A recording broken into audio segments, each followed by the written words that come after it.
timeout, but not right here. Welcome to the Sportsline Podcast here on the CHCH and Parent Media platforms. I'm Bubba O'Neill. As you know, our conversations always shine the spotlight on teams, athletes, coaches, and executives that come from, reside, or have made their mark right here in the Golden Horseshoe.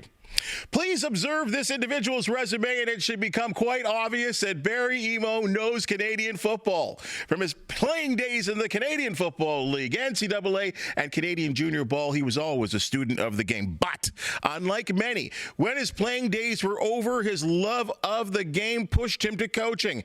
As many would tell you, his approach and personality were a perfect fit for the job.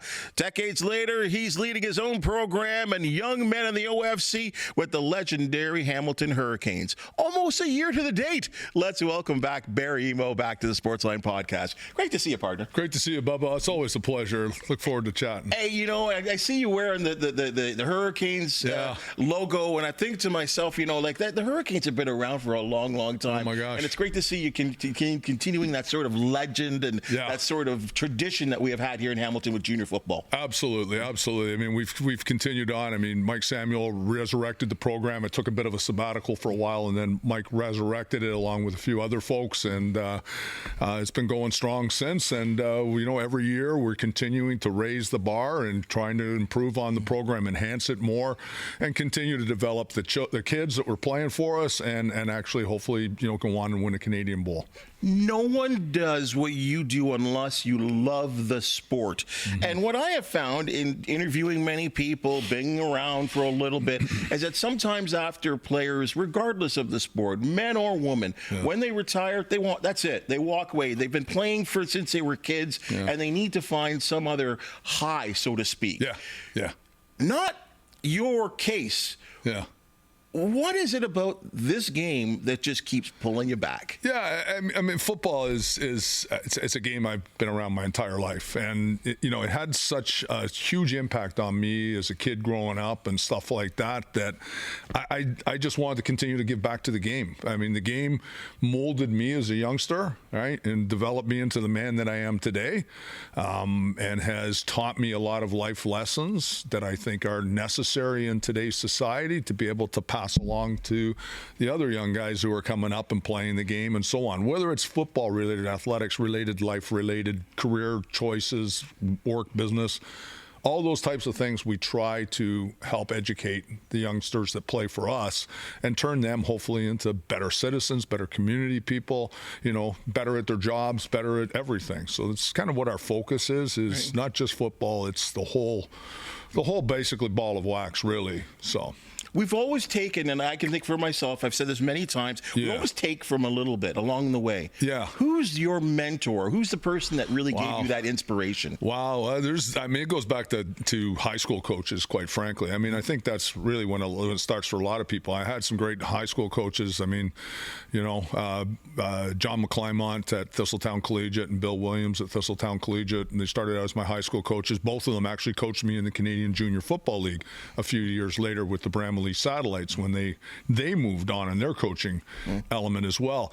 I would say, you know, both those gentlemen right out of the gate were huge influencers in my life, both from, you know, taking a bit of a knucklehead kid in high school and, you know, kind of just straightening them out and showing them the ways, right? And making sure that, you know, I understood that, hey, I've got an opportunity here to play football. I've got an opportunity in front of me, make the most out of it. And I learned all those things about dedication and commitment and availability and all the rest of the skill sets and competencies that you need, not only for football and athletics, but just to get through society and through life nowadays.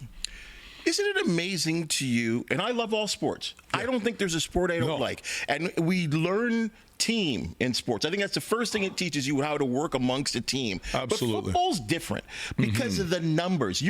What's your roster size? We're sitting with about 75 this year. 75 people are on your team. Yeah. And somehow a respect or a love for each other whittles through 75 players. Isn't that the special part about football compared to any other sport? 100%. Yeah, and I've never seen that dynamic in other sports, like you said. You know, hockey's a great sport. Same as you. I loves all sports, baseball, basketball, all of them, you know, and I've just never seen the same as what you just said. I'd never seen that love of the game and that love of individuals and teammates resonate as much as it does in football. And I think a lot of it is, you know, you're playing a very physical game. Right, a very physical game, and you're bleeding together with this guy next to you, and you're both, you know, everybody is focused on one task and one goal. I mean, that play is only successful if all 12 players execute it at the same time and at the same level of execution that we need to be successful. And if they do that, it's great. If they don't, we fall down. And, you know, I think that is right in itself teaches a lot of what life is about, right? Is striving, always striving to be your best, always striving to execute, always striving to, you know, push yourself beyond your comfort zone. That's so well said. You know, I think there's a lot of people out there that need to know where you coach and need to know. We talked a little bit about the Hurricanes and the fact that they're back and they're back out there in the community and playing ball.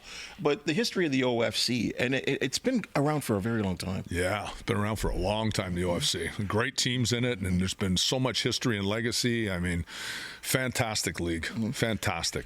I think of a guy like a former Sportsline guest that we had here in Lee Knight. Lee Knight, Right, that played Canadian junior ball. And and obviously the setup is different now. Yeah. But he got an ability to play professional football because of his Canadian junior background. Absolutely. Right? And it's amazing that, I mean, and that may still happen now. I think of the running back that played with Andrew Harris. Andrew Harris, right?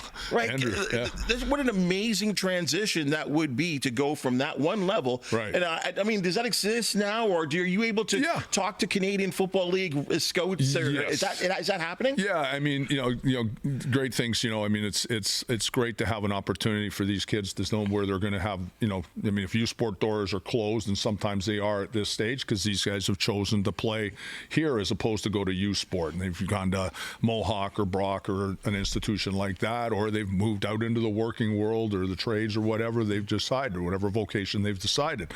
So when they have the opportunity to you know, still think that the dream is alive, that opportunity is still there, and it is. I mean, that opportunity is there. You know, there's always, I tell these guys, we play at Tim Hortons Field. There's always eyes in the sky. You know, somebody's upstairs in an office who just happens to take a look outside and sees the game going on.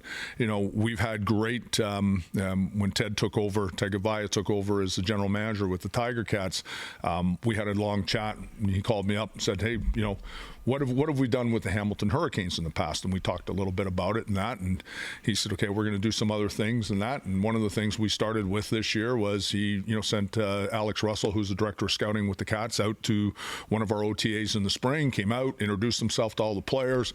You know, I'm going to be around. And, you know, we have people coming around from the Cats on a fairly regular basis now. And we have a lot of conversations with them back and forth.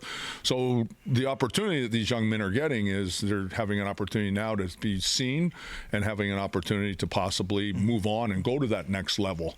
And, you know, you still see it. I mean, there was a youngster from St. Clair College who was up with the Cats this year for a brief stint early on in training camp as well. So there's one who went right from there to an opportunity with the CFL team. And we've talked about a couple of our players, and they're keeping an eye on some of those guys just to kind of see how they go. And there's an opportunity for them to come in maybe mid-season or next year as a non-counter or something along that line. Right. So there's always opportunities for these guys. I mean, you know, like I tell them, film doesn't lie, go out and produce. You know, go out and produce, right? You go out and give your best and let the chips fall where they may. But if you don't give your best, you're never going to know. The best part, I think, for me is that these players are, and I could only look at your franchise as an example, your coaching staff is so established. And, you know, some of them have Canadian. I mean, think about my radio Ticats partner, Matt Buckner, right? Who spent almost a decade playing in the Canadian Football League. You know, his enthusiasm, his ability to be like the guy's the body beautiful. And what he can live and push to other kids in terms of learning. And this is the way to do it. Absolutely. And you've got many of those guys. Yeah, we're fortunate. We've got about 20 coaches on staff. 20? Yeah, 20 coaches on staff. We like to, I kind of always thought, just like for players and like for all of us, life happens from time to time, right? And we don't want to have, a positional group without a coach there. So if we've got a couple of, positional coaches that, cross over, great. And that's what we've been able to do, and it's helped. I mean, we've got a little bit of our offensive coordinator who's stuck overseas right now trying to get back home, but come on, Air Canada, help us out here a bit. As you said, real life. Real life. I don't make this stuff up, right?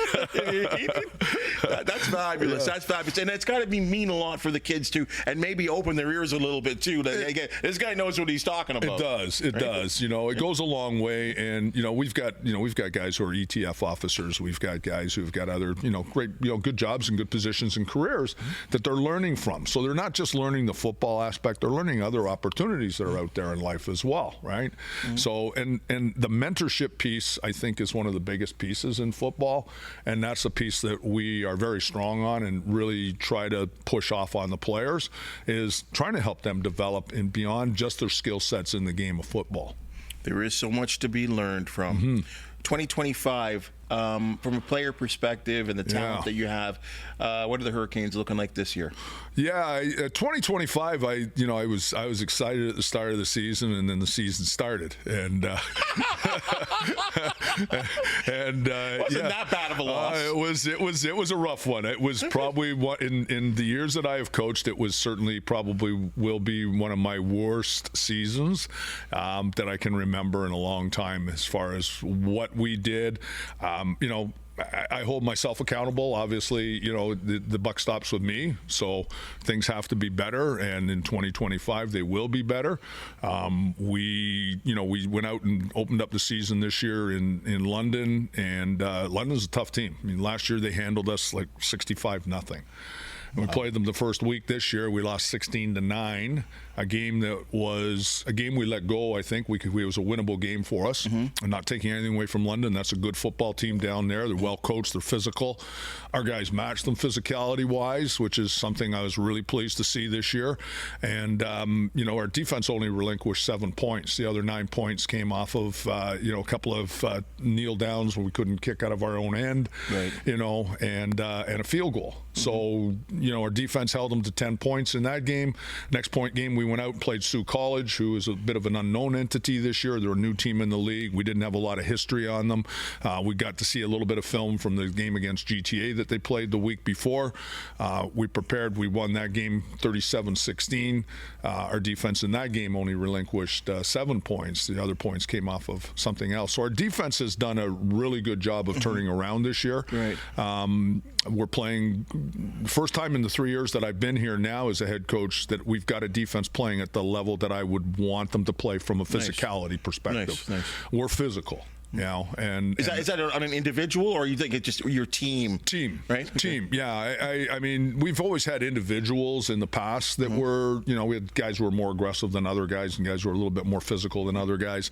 This year, that physicality kind of resonates across the whole group, and there's a different mindset and there's a different vibe with this group than we had last year. I mean, our entire defensive backfield, all 5 of the guys back there, are brand new players this year. Wow.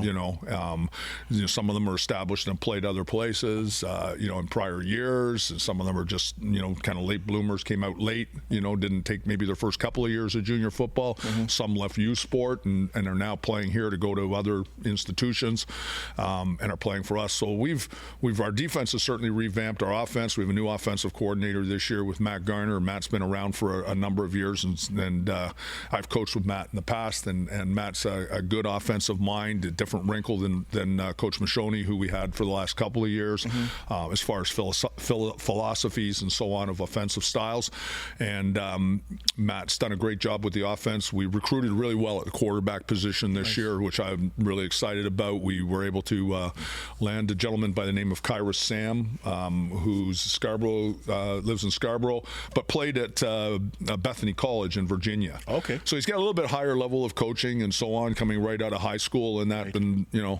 And coming back to us now, we're getting a quarterback who's, he's 22, so he's really one and done this year, which is unfortunate for us. But we've got a couple of young kids underneath him, and Kairos is going to be able to help, kind of mentor them and learn from him and move along. And we're already seeing some of that taking place with Matt Murray, who's a standout with the Niagara Spears in the OSFL for a number of years. I'm excited with Matt. Matt's a dynamic young man, throws a great football, and is exciting to watch. And he's going to be a real good one down the road. We've got another guy, Johnny Walker, who we're really pleased with and like Johnny a lot. And then Rowan Sandilands, who came to us from Waterdown High School as well. Another good young quarterback as well. So we've got a nice mix in there of age-wise and youth that we can build on at the quarterback position. The last 2 years, we've had some issues at that spot. So I'm really confident in where we're headed this year at that position. That's fantastic. And let me just take a step back here before we get back to 2025. That I think, just curious, and I think a lot of people would be curious. Your player pool, do they just have to be from this area? Is there like a regional area, or can someone come from Windsor and play for your team? Like, how does that work? Yeah. So we can have players come from anywhere. So there's no real. There's been talk about some territorial exemptions and things of that nature. I'm really not sure if it ever got fully cemented, so I don't really want to kind of comment on that at this point. But I know there have been some conversations at the league level about that. Right now, we draw from we've got an offensive guard, George Fear, who's from London, England. We've had guys from Australia. Other teams have guys from internationally as well. So you're allowed to draw on, I believe it's 8 international players, it's 6 international players, 2 of which can be Americans. Oh, wow. Okay. Yeah. So, we've got I think George is the only one we've got right now from an international perspective. A couple of years ago, we had a couple of guys from England and a player from Australia. So, sometimes you get some good ones that come out. Sometimes you get some ones that, are a little bit raw because they haven't had the same level of coaching. Right. We've had some decent ones, so I'm excited about that. George has done a good job with us and continues to be a good teammate and works hard in practice. So cool. Yeah. Laura, can we get back to the schedule there? And I want to take a look at the schedule here because it's important to note that you have a game coming up real soon. You get Sioux again on the road. Yeah. And that'll be your game this week. I'm sure they'll come hot and heavy after the beat down that they took at home here in Hamilton. Oh, they will. Right? They will. But there's a game there that I think a lot of people here in this community need to know about, and that's on August 29th against the GTA Grizzlies, who really have turned around their program. They've been a very good program in the last couple of years. First of all, I'll start with you, and I'll open the floor here for you. Why is that game special for your organization? Yeah. So Ted Goveia, who's the general manager, the new general manager of the Hamilton Tiger Cats, great football guy. Ted's been around football for his entire life. He's another guy who's older guy now, and kind of came up right through the local ranks like we all have. All aspiring coaches and people that want to move on in football. We all have kind of followed the same track. Ted's no different. Ted spent time with the Burlington Minor Football Association as a player, played at Assumption High School as a player. There you go. Yeah, exactly. Then went off, played at Mount A, right? And then stayed around and did some coaching at Mount A. Came back and was the head coach with the Burlington Braves in the CGFL, and then found his way down to Toronto, or I think he went off to UBC next, actually, and was the head coach at UBC, and then came back and ended up in Toronto as a running back coach. I think he was in the 100th Grey Cup, and actually I think won that game. And then Ted went off and became the general manager, or assistant general manager, with the Winnipeg Blue Bombers, working with Kyle Walters out there, and had, a lot of success out there. Won 3 Grey Cups with Winnipeg, went to a bunch more, developed a lot of great talent, both American talent and Canadian talent, has a real good eye for talent. Ted has a great eye for talent. And then Ted, in December of this year, it was announced that he was the new general manager of the Hamilton Tiger Cats, and I think everybody who knew Ted was thrilled.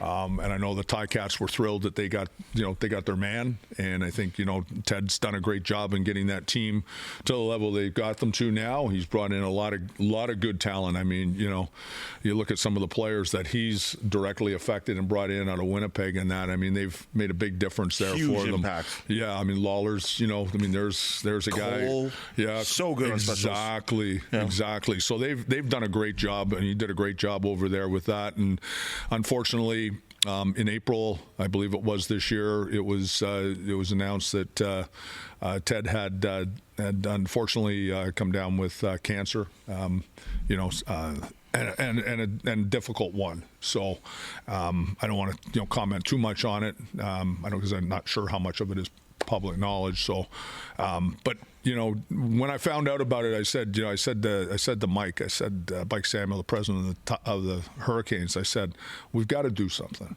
That's a guy who's been in football for a lot of years and who's worked really hard to build this game at the grassroots level. And to me, as an aspiring pro coach, somebody who loves the game and just wants to move up and do whatever I can in the game of football, I look at Ted as a man who did it the right way. He worked his butt off. He did all the right things. He had a goal, he had a focus, he had a vision, and he stuck it and he worked it.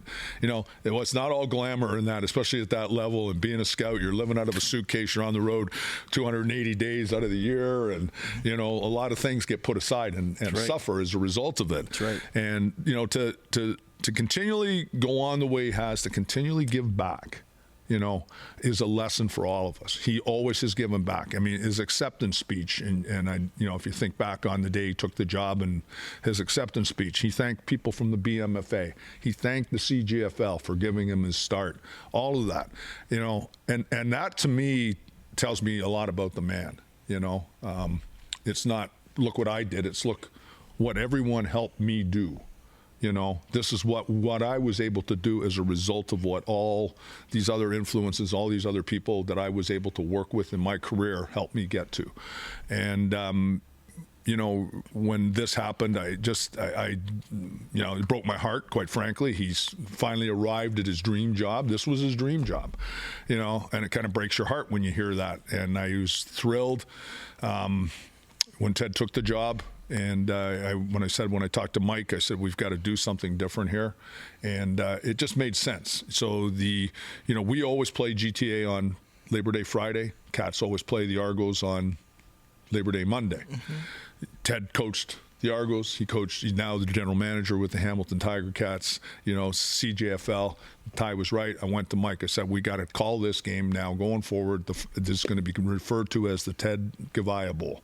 Played every Friday Labor Day weekend at Tim Hortons Field between the Hamilton Hurricanes and the GTA Grizzlies, the Toronto Grizzlies. Yeah. So we got Mike went out, got a trophy commission, got a nice big trophy for it, and all the rest. And we're standing together with Team Ted and the rest of the Ticats as they transition through this process. And Ted's a fighter. I know he's fighting, and I know Ted'll come back out of this. Ted'll fight his way back. It's amazing to me because, again, I feel the same feelings you have. Mm-hmm. I try to keep him trapped in a little bit. Yeah. I know when someone talks about it as you do, I tend to get a little emotional. Yeah. Because I, too, when he was named the general manager of the Hamilton Tiger Cats, and again, as you just said so eloquently there, too, you knew what that meant to him. Yeah. Not only just to be a CFL general manager, but to be a CFL general manager at home. Yeah. And what that meant to him. Yeah. And the reward. And you're right. Anyone that knows Ted Goveia knows the work that he put in. And you're so correct in saying those scouting jobs. Yeah. Anyone, and I can say this a little bit because TV sometimes does this to you as well too. Pro sports does this as well too. Yes. You're missing birthday parties. You're missing friends. Your dedication to the sport takes over and takes away from a lot of stuff that a lot of the regular people out there get to enjoy. Absolutely. And you have to do it to be successful. Yep. And he did it, and he did it well without complaining. Yep. And he did it with a goal. Yes. So hence the reward of seeing him reach the top and be able to run a franchise at the professional level was just so rewarding for someone like myself that, you know, like I said, known back in Assumption High School days. Yeah. In fact, he took 53 away from me. Oh, there you go. That's the number. After I moved on, he wore 53, right? And so, and he was an old war horse on the offensive line, right? Oh, yeah. So to see him and follow him and see where he got to, and always check in and say, hey, where's Ted these days? Oh, they said he's Mount A, like all this thing, and like, man, that guy's grinding, right? And to see him right there, that moment right there that you're seeing on the screen, folks. I can just tell you what a moment that was for him. And I hate to say this, but to only months later be informed of the news that he was informed with is just a real punch in the gut to all of us. 100%. 100%. And that's why I'm really happy to see what you guys are doing. Yeah, thanks. I don't care if there's 10 people there, 100 people, or 1,000 people, right? What you guys are doing is right. And a lot of, and the respect that he has earned, and I'm not going on and on, I'm sorry, folks, but like, it means that much to you and to me and to so many people, because Team Ted jerseys are being worn by you. And I first saw them with the Tiger Cats, and then all of a sudden you see the BC Lions are wearing Team Ted jerseys. The Elks, the Bombers, everyone around the league. Argos, even the Argos. Argos, right? Recognizing, like, hey, sickness happens to a lot of people in life. But to see the league, not only the Ticats and not guys like us in town, to see the league rallying around Ted, hopefully that gives him the strength, as you said, to get through what he's getting through. And I've heard that, you know, a lot of these things have meant the world to Ted. You know, I've heard that from other folks that are closer to Ted, and that you know, the pictures, the photos, the Team Ted shirts, the support that he's garnered, you know, from everyone. You know, I've attended OSFL games this year. I was at the Burlington Stampeders game earlier in the year, and you know, they did a nice thing prior to the game to recognize, you know, Ted again at that game as well. I think it's fantastic. You know, I always use a phrase when I'm talking to my players about community support and involvement in that, and that's aspire to inspire. Well, that's what he's done. Woo. Tough stuff. Tough stuff. Hey, you talk about the Ticats, and it's I know you can't help but keep your eye on the Ticats as well too. Tough transition here, but, right? But the Ticats, you got to be loving what they're doing this year. Oh yeah, absolutely. Right? Yeah, they're exciting. I mean, they're exciting right now, right? I mean, they're playing exciting football, and they're winning games this year, which they struggled at last year. You know, a lot of it gets back to recruiting and who they brought in, and you know, coaching. Obviously, I mean, I was impressed. I was fortunate. You know, Ted gave me an opportunity to go through training camp this year, and I got to spend a couple of weeks down there, which was fantastic. And you know, it was exciting to see. You know, the coaching staff he's assembled down there is incredible. You know, Scott's a great head coach. The OCs, the DCs, all the positional coaches they have. I mean, what an energetic group. You know, it was really, really, really good to be around them and see. You know, really great efforts by the players, everybody that they'd brought in. I was really impressed with how well training camp ran this year, and I think that set the tone for how they came out of the gate. I mean, you know, they came out, they're off to a quick start, and they've had a couple of tough games the last couple of weeks. 4 games in 19 days. Yeah, I know. They played a lot, right? Back to back to back. So now they get a little bit of a break here before Labor Day, and I know they'll come out, you know, gunning for bear on Labor Day. It's the Argo. It's always it's the classic, right? Yeah, no doubt. And five of their final 8 games at home. Yeah, which I think is going to be a nice lift for them as well too. Yeah. When you're at a camp like that, for someone with your experience at all levels, when you see how much different was training camp there compared to when you were a player?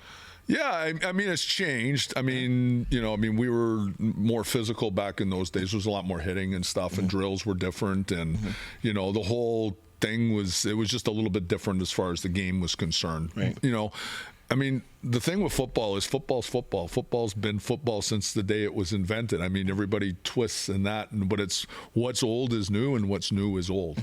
You know, like we all take from different coaches. You know, we take different systems, different schemes, different plays, and we bring that in, and we might put our own twist on it, but it's still the same basis of what it came from initially, right? So we continue to just try to, you know, develop and change the game, but you know, it's still football is what it, at the end of the day, it's still football. Twitter is one of the more wonderful social media things because it gives you the instant reaction and people, you can say your opinion. Yeah. And there's a lot of opinions out there right now about the Canadian Football League and things that need to change or things that could change or it should be done this way. I mean, you're a student of the game and you watch the game at all levels. Yeah. Is there anything about the CFL right now that you think needs changing or refreshing or like a rule or is there anything about it? I'll be honest with you, people's attitudes. Really, I mean, Canadian football is a great game. It's an exciting game. I would rather watch. I'm a huge Green Bay Packer fan. But I would rather tune in and watch a CFL game than an NFL game any day of the week. It's more exciting. 2 minutes left. It's not just a series of kneel downs, kneel downs, kneel downs. You're going to have 20 points scored with 2 minutes left in a CFL game. A couple of weeks back, we saw that. Exactly. In almost every game. Right? Exactly. Right? You know, and this is the beauty of the game of football, of the Canadian game of football, is that it's never over. Right? And it's exciting. It's wide open. 3 downs. The ball changes hands a lot more. Right? You know, special teams is such a huge factor in the CFL. It's a factor in all football, but in the CFL, it's a third. It is really a third of the game. It's a huge factor. You know, some players, you know, especially at the level that I coach, you know, aren't always thrilled about being on special teams because they look at it as it's more. No, it's not. I mean, there's been great guys who have made their living off of special teams, right? Long snappers who have had great careers. I mean, you look at who was the fellow for the Buffalo Bills, Don Beebe? Steve Tasker. Tasker. One of the best of all time. Best of all time. The guy should be going to the Hall of Fame. Yeah, right, as a special teams player. Absolutely. So this is the thing I'm talking about, is that special teams is important and critical in the CFL, that it's, you know, that being on there is more of a reward than it is a punishment or you're not good enough to be a starter. You know? Well, you think about long snappers. If you're a good long snapper, you could have a 10-year career in the league. Absolutely. Right? Absolutely. You really could. I remember having a conversation with Mike O'Shea, and Mike said that was something he practiced his entire time while he was at Guelph, and it was just long snapping. He knew that if he was going to be successful in the CFL, special teams had to be part of it. That's why he was so darn good at the pro level and even at Guelph University. Exactly. Well, being really darn good at your job is something that we're proud of, what you're putting together and the program that you're building, the young minds that you are molding, as you said, not only on a football basis, but we know and we're so proud of the fact that you are building young men and to be good community leaders as well, too. It's fabulous what the Hurricanes have turned into. Right. They were always really good, but they're even better now under your leadership. And Barry, thanks for coming in. Yeah, thanks. Good luck this season. Yeah, thank you. The Ted Goveia Bowl. We can't wait to. Yeah, we're hoping we get a lot of folks out for that. You know, we're kind of just promoting it and just asking people, come out and stand by Ted.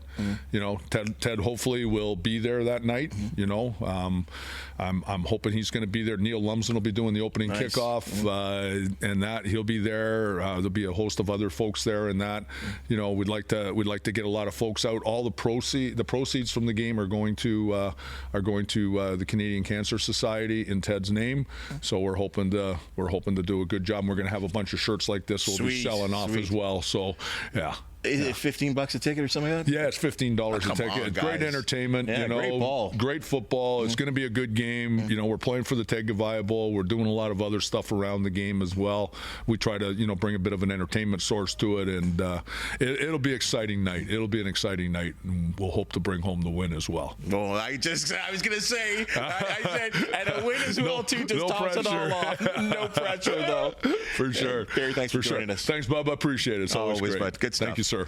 Hey, folks, that's your Sportsline Podcast for the day. And if you've just seen and heard, we love talking local sports. If you do know of an athlete, team, or event to promote, we do want to hear from you. If you have enjoyed this pod, please be sure to hit the 5-star thumbs up and like and subscribe button. Subscribe. And a reminder, be sure to check out all the content we have on Parrot, like Morning Live and selected stories from the news at 6. For the talented folks that make this Sportsline Podcast possible, thank you so very much. And we'll see you soon.